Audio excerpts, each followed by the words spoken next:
الشيطان الرجيم. بسم الله الرحمن الرحیم. خطابت زور خاغلی اقبال شاکر صاحب هغه تاسو ته پیش کا. د دینه پس خو زموږ لپاره خاموشي اختیارول پکار دي.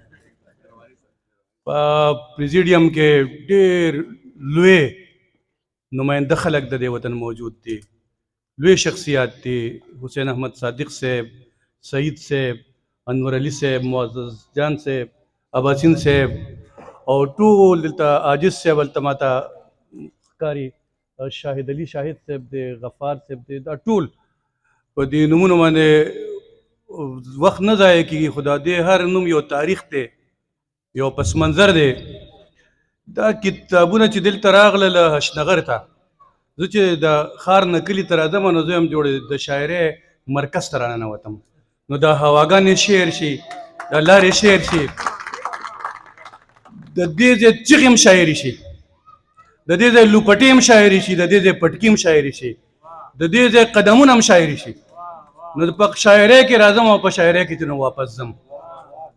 تاسو وګورئ شاعري دلته د سوات نه راغله، یو ډېر مالامال وطن دی، یو ډېر خیراته وطن دی. خو کل شیء یرجع الی اصله، هر چیز خپل اصل ته ورګرځي. نو سوات اشنغر ته راګرځېدلی دی او صرف په کتابي صورت کې نه دی راګرځېدلی. تاسو وګورئ دلته اباسین صاحب موجود دی، دلته شاکر صاحب موجود دی، دلته ښاغلی تخلیقکار موجود دی، سعید صاحب موجود دی. نو دا د ټولې پښتونخوا قبله ده دا اشنغر. تاسو وګورئ کتاب یو نوم دی لارې او ګودرې. لارې او ګودرې څه شی دی؟ خو زه اوتي و که نه، زما او ستا ژوند دی، زما ماضي دی، زما حال دی، زما مستقبل دی. د دې دایرې نه نه انسان وتی شي او نه انسانیت وتی شي، نه اقتصاد وتی شي، نه سیاست وتی شي. خو دا ټول هر څه د ښاغلي د شعر په لمنه کې رانغښتي دي. نو زه زیات تفصیل ته نه ځم، بیا هغه ماښام دی. تاسو په دې باندې سوچو کې دا یو استفهامیه ده. کم ماښام دی؟ د هر سړي خپل ماښامي. دا ماښام د اسمان نه ځمکې ته راکوز شوی دی. دا هغه ماښامي دی چې د مستقبل خوبونه پکې لیدی شي. دا هغه ماښامي دی چې د ژوند د تګ تیاری پکې کېږي. او دا هغه ماښامي دی چېرته چې امیدونه خپل انجام ته ورسي. بهر تقدیر زه ستاسو وخت ډېر نه اخلم، یو غزل تاسو ته وروم. بسین صاحب مطلب ده چې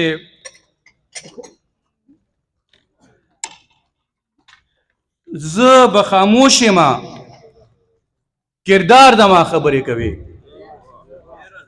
زه به خاموش یم، کردار زما خبرې کوي. سر کو می غسته خو دستار زما خبرې کوي. سر کو می غسته خو دستار زما خبرې کوي. او پرونه سوري هم زما پکانو ګټو ویشتل. پرونه سوري هم زما پکانو ګټو ویشتل. نن وګوره،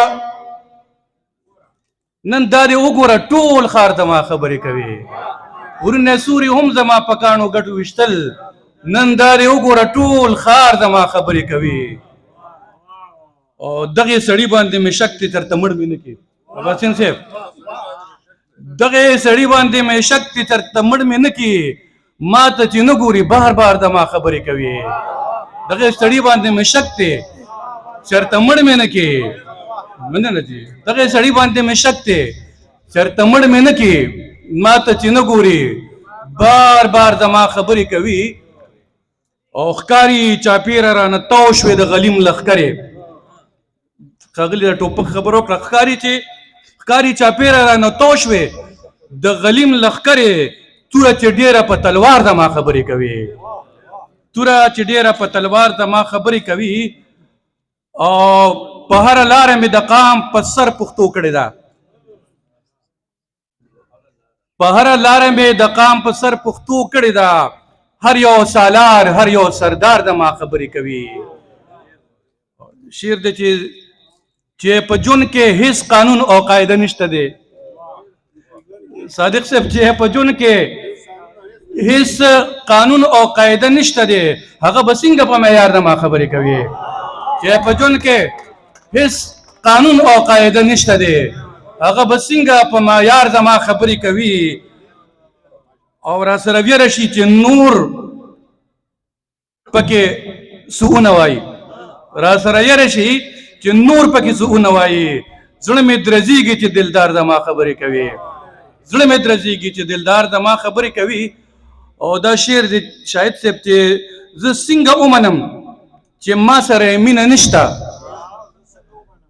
عاجز صاحب زه څنګه ومنم چې ما سره مینه نشته کور ته چې زه په ټوله لار د ما خبرې کوي زه څنګه ومنم چې ما سره مینه نشته کور ته چې زه په ټوله لار د ما خبرې کوي او مقتره چې زما د مینې نور له دې نه لوی ثبوت نشته دی زما د مینې نور د دې نه لوی ثبوت نشته دی که خاموشي ده که اظهار زما خبرې کوي ډېره مینه ده